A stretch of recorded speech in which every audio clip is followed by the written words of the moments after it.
Okay, it's day 142. This is part two, and this is the follow-up on Albert Wong.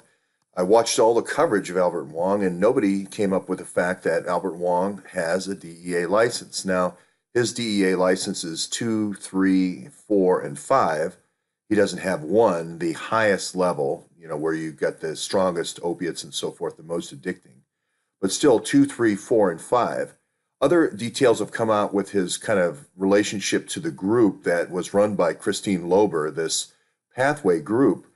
And it does potentially drop some breadcrumbs at a potential pathway for actually these illegal drugs getting out of the system, out of the Defense Logistics Agency system, the VA system, into kind of this quasi market.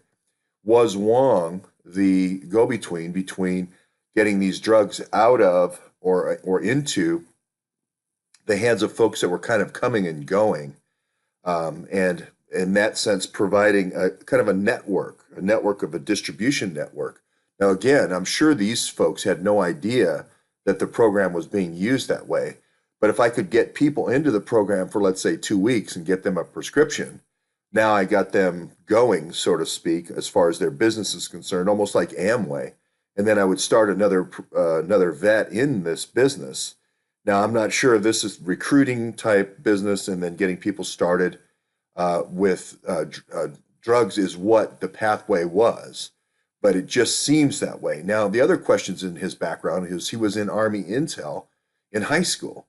So does the Army have some kind of program where we're actually providing information about people in high school? Uh, are we collecting photographs of yearbooks or Facebook or trying to reach certain people in high school? What's the Army doing with a junior? Now, sometimes they have scholarship programs, and I've talked to a lot of these people that have the scholarship programs. But again, military intel, there's a 13-year gap in his record between his Army Intel days in high school until he finally goes to Afghanistan as a sniper or as a marksman, at least as an infantryman. So again, these are questions of what happened in those 13 years that he was running around the San Francisco area. Now, I'm not saying it screams McKesson, because we have other data about McKesson, but there is another Albert Wong on the California Pharmacy Board, very powerful board of determining who gets these licenses and who gets revoked and so forth. So I think this is an area where we need more study and need more research. This definitely seems to be a loophole. These kind of halfway houses, these halfway houses seem to be a ripe area of a quasi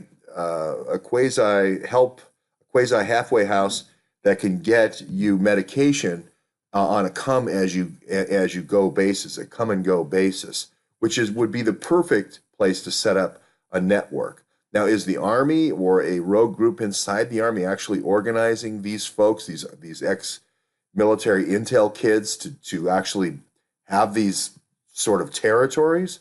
Well, that would be a stretch, but it's certainly worth looking into because these questions still remain unanswered. MSM has had 48 hours on the story and still hasn't even got as far as the DEA license, let alone the military intel background of Albert Wong.